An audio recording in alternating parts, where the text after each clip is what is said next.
Hello, everybody, and welcome back to Trekyards. I am Captain Foley. And I'm still reeling. Come on, Holmes. It's Saturday again, which means ship content from Trekyards. And we got an overdose of ship content this week with Prodigy. We got a fleet, and we're going to talk about it. And don't worry, we have breakdowns of each individual ship and comparisons coming out in the following days. So, And they are the fullest of in-depth of breakdowns that we could do. They're really kind of amazing. Stuart, my God. Be honest with us for a second. Could you have predicted this battle would have been so elaborate with this many different camera angles and shots? Or did it go beyond what you could even have dreamed of? I guess it probably went beyond what I could have dreamed of. Because the amount, obviously I do space battles all the time, and the amount of cuts to new angles was exceptional.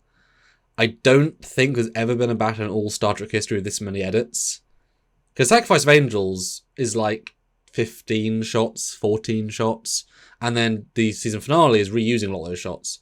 Nemesis is a lot, but I don't think as many as this, and certainly not as elaborate. This is probably the biggest single battle in Federation history in terms of shots, and they didn't reuse any. Because they could have had a few, like, this is our sovereign perspective character firing. No, everything's different. And it didn't even feel stale. It was varied enough. It was astounding, actually. Yeah, so and this is a really important battle too, because not only are there different classes of ships there, but you got some heavy hitters like the namesakes. You got the Defiant. The actual Defiant is there. The actual Sovereign shows up. The Centaur, the actual USS Centaur is there. And apparently the Enterprise E was there as well, as there's one shot of the Protostar. You get a glimpse of the back of the nacelle of a Sovereign, and it does say NCC 1701E. Which opens up a whole new discussion about what's going to happen here, because these ships are getting annihilated and crews are getting killed. So yes. Maybe this is what happens to the Enterprise E, so that it's not in Picard Season 3. Maybe it gets destroyed here, and that's why we get the F in Season 3 of Picard. Well, that would be ambitious. It's like, with a kid show, we're going to kill the E, the Defiant, the Sovereign, and the Centaur. And that's just part one. Yeah, and in fairness, that all the other ship shots you just mentioned are pretty visible. The Sovereign and the Defiant, multiple shots. The Centaur is very much get the right angle, you can tell. The E, we've looked at, is there, but it's very textural. Although, I've just found another shot where it's being smashed to pieces. Now, with those ships, the Defiant, Centaur, and Sovereign, they felt intentional. If you're given a Sovereign model by another company, either it be Eagle Moss or Adversaries or Star Trek Online, the default will be the Enterprise E. And you might not change that because you can't tell. My assumption is they accidentally put the E in the battle, but it's now canon in the battle because you can tell, and I've found a second shot. So that's very, very interesting. I wish there was a little bit more variety of classes. There's only like 3 classes in the Dauntless so far. But I wish there would have been a Cali class in there, maybe a Miranda. It would have been nice. But overall, as a fleet shot, quite impressive, gotta say. What's nice about having Akira, Centaur, Sovereign, and Defiant, all those 4 have radically different ship profiles. So by having those variants of ships, every unique angle, because you do get a Centaur specific battle, a Centaur, a Sovereign, a Defiant, they all have their unique moment to shine. You're never confused. And if you look at the battle space, it feels very diverse. So I think it's a great choice of ships. I'm sure intentional. If they'd thrown an Excelsior in, you would have, out of Blur, been more of a Sovereign, etc. An Equinox would have been nice, but whatever. Modeling was great. I'm guessing a lot of them are studio models. I'm pretty damn sure the Akira is, because I know that ship pretty well and I recognize a lot of the things on it, which I have been advocating the use in our modern Trek shows of reusing the old models because they exist. And when we have done for 5 years now, say, that's not a very canon version of the design. When there is literally a canon CG asset available, where we as the audience have to say, well, that is the canon model. Like, there's no ifs or buts rather than making a new version, even just adding on detail to a 20-year-old model. But that Akira looks fantastic in the episode. And I'm 85% sure that's the original model from ILM. That's a 1997 model, whatever, First Contact, and it looks great in the shots. I would not blink. You know what I mean? Like those things clearly are holding up well, and you can improve them even more. And the Centaur's texturing is fantastic. The lighting in this battle is truly Star Trek. The only thing that annoys me a little bit is the windows are all lit on every ship, and they're all very bright. Like, there's some shots of the Akira's windows just look absolutely insane and really obnoxious. Yeah, you say the lighting's great, and it is until they go evil, and then for some reason warp coils and deflectors turn red, which makes no sense. I understand the interior lights going red because the bridge of the Dauntless was bathed all in red as a red alert thing. That's fine. So yeah, the lighting is great until like it's not. But that's just a small thing. That's just that everything's evil. I mean, it's not a small thing when that's the entire visual aesthetic of the second half of the battle. I know. And it is definitely impossible, I would say, because the warp coils are very specific in what they're doing. The Bassards are very specific. The impulse are very specific. Because the impulse engine's also going red, so I was about to say control there, because it feels like control from Discovery. The construct is what you're saying is actually changing it's actually saying, let's change the impulse plasma mix to make them red. That's what you're telling us is happening. Maybe they're overloading to explode all of them. I mean, that would make the battle a lot quicker if it was. And the deflectors, they're remodulating deflectors to a radion pulse. Okay. And why is the Dauntless Slipstream drive now also red? I mean, that I think was certainly a misstep. Windows, yes, I could buy that. But I don't think that was a good choice. And it's something I noticed instantly, too. I'm like, why is that happening? I mean, it's great visual, but... illogical. Yeah. Because even if all the lights turned off except the windows, showing they were disarmed, like warp impulse, well, impulse I'd say, but like warp grills, then you just get to those solid red lights of some shots. But yeah, I think that was a general misstep, especially with how bright some of the windows are. It's just a bit weird. Was very a bit weird. Also, did you notice, Stuart, as I'm scrolling through the pictures, the Sovereign missing her impulse engines? Did you notice that in a shot?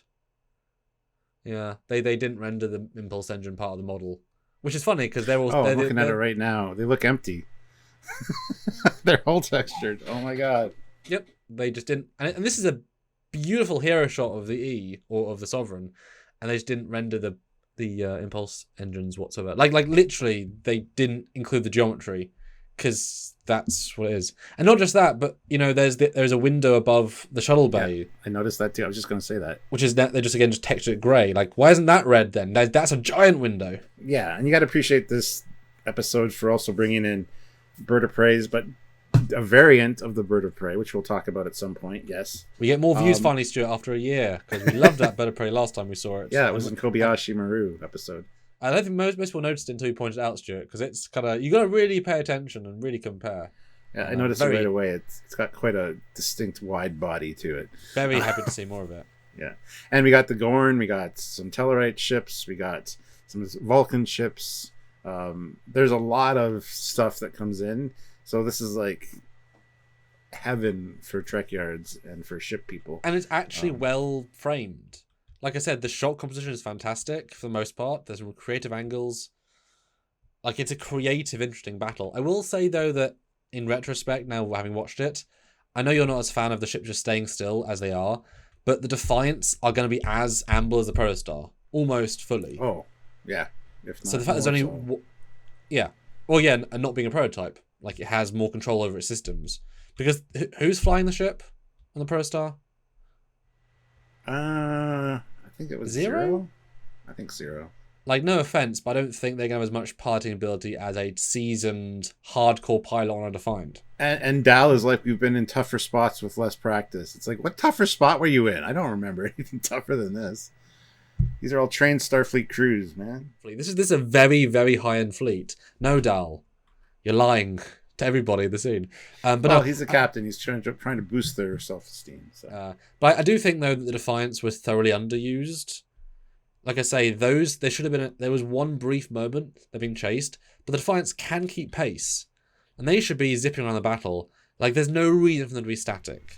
Yeah, and as you mentioned too in the review, which I didn't even really think about, but there were absolutely no quantum torpedoes launched. If you want to destroy Starfleet ships with Starfleet ships, use quantum torpedoes. But you can't because they glow blue, which means they'd be red. Which maybe they did fire some, but they're all red glows now. Because they're evil torpedoes. Yeah, I did notice that. Like, it's fine Dauntless has red phasers, because whatever, but phasers are conventionally orange, and they have been for, like, a 15-year spread of Trek, so they should be orange. There's a point to all the colours. Yeah, I mean, Defiance and Sovereigns, like, that's how you blow up ships. We're assuming that the fleet decided, as in the construct said, we want them to suffer, so we'll kill everyone slowly. Because if every Sovereign fired a quantum to every other ship's bridge, like one quantum for the bridge, one quantum for the warp core, every ship goes up in 2 quantums. Like, Yeah, without all their shields, shields are down. All their shields are down. So without shields, you're pretty screwed. So, surprise, no quantums. But speaking of surprises, Stuart, we did get a shot from the top. I say it's interesting, but on the right-hand side, you can see 2 Sovereigns, radically different scales, because one's lower. So this is very much a grain of salt sort of shot. But it is interesting to see the Dauntless in maybe scale, and the Protostar maybe in scale, because it's the first indication we've actually got. Because this is not orthographic, but it's top, at least. You get the odd sense of scale when it's zipping through between the ships. It is not a big ship, and that's good. But I think it looks. I would say it's probably the same length as the Defiant kind of thing, maybe. Which is 150 meters in canon. It's actually 3 scales, but the CG model is 1 scale, and the 1 scale it kept for every shot in every episode with that model, which is a lot of shots. So, but I like seeing the Dauntless not as big as the E. I don't think you could argue that, and certainly if it's certainly closer to the Centaur, and they feel on a similar plane. So I like the scale. It's just presented to be giant. But I mean, if this is 100% accurate, Protostar to Dauntless, that is roughly what we saw in previous episodes with the. It's just really thick compared to like the E. It's really hard to tell in this shot because some of the Sovereigns are quite a bit smaller and they're probably staggered. You can't see any of that, unfortunately. Yeah, but it's interesting to see them in context because they're not going to be radically different sized because especially if the Protostar's here, there's not going to be a Kira down here, like 10 miles down because the weapons wouldn't reach. So everything's going to be in a certain space lake level just to have the weapons be useful. Yeah. So if you were that low, you'd be angled up towards it. Exactly, which none of them are. So there's obviously going to be a slight difference, but not too much. So, but it's very interesting, though. Very, very interesting. Hopefully we'll have the full scales later. And that bottom Akira is so bright red with all those windows. They really went full hog on that one. Yeah, they definitely vary radically with vibe because they can. But yeah, gruesome battle. At least we're seeing that ships can survive a lot of phaser blasts without being destroyed, because like very few Federation ships get destroyed by the end, it appears. Well, as you said, maybe it's trying to make them suffer. It's low power. Because honestly, they'd be able to rip through ships no problem with those weapons with no shields. So, and just the laziness of the firing is like a couple beams. I'm glad the beam weapons are back, by the way. That's true? Oh god, except for the pulse weapons on the Defiant, but that's exactly what they're supposed to be, so... it just seems like a very low yield, slow carving up of the fleet as opposed to an actual, we want to destroy everything right away. Yeah, it was not very... But then I guess, yeah, I mean, yeah, it was a weird one. But I mean, they had to delay a fight for like 10 minutes, and they wouldn't last very long at 10 minutes. Like I said, I mean, we know Akira's are torpedo gunboats. If they kept firing torpedoes at everybody, I mean, like one torpedo could probably go through a nacelle pylon with a single torpedo. So, yeah, and this is probably going to be known as one of the biggest. The biggest loss of Federation life since the Dominion War. Unless it gets undone by time travel. Well, that's a different video. I know. But seriously, like Sovereigns have like 500 people aboard. Centaur's certainly a lot as well. I mean, this is a huge loss of life. Because every single phase blast is going to kill somebody. Even the ships don't blow up. Like, the amount of... Like, there's a shot of actually the E getting hit all throughout the side. And that's, like, 13 decks of hull breaches. Like, people are just dying all the time. Speaking of hull breaches, what did you think about the Dreadnought launching through the top of the bridge of the Protostar and then it, like, not only force fielding, but, like, healing itself? I don't know how to feel, Stuart. It was pretty radical. Kind of like a replicator type force field. I thought programmable matter at first, and I'm like, no, that's the future. But it was kind of neat. Anyway, I just want to mention that real quick. No, yeah, we'll probably do a video on it because it was very much a thing. I don't know how I feel, Stuart. I like it in general. It's a prototype ship, and it helps explain why, you know, a huge amount of open space, that it's actually some sort of specialist material that can specially heal, is a bit insane, but I mean, hey, it was interesting. But anyway, guys, a lot to talk about. This was a very broad look of a very detailed fight. There'll be videos on the Centaur, on the Defiant, on the Sovereign, on the Akira, on one of the Akira's new features, a plethora of stuff. So if you're on your holiday season break, tune to Trekyards, watch all the videos, super chat if you can, do our lives with thanks on a video if you can, and support on Patreon if you want to see more of this sort of content, because we want to do it, but we need your support. This channel barely keeps going as it is, so if you can put in $20 via super thanks, it will make a difference. So thanks in advance. That's right. And hit the like button and subscribe. You all those fun things. You guys know what to do. So I don't need to tell you. So anyway, until next time, he is Commander Cockings. He's Captain Foley. Bye, guys. Bye, everybody.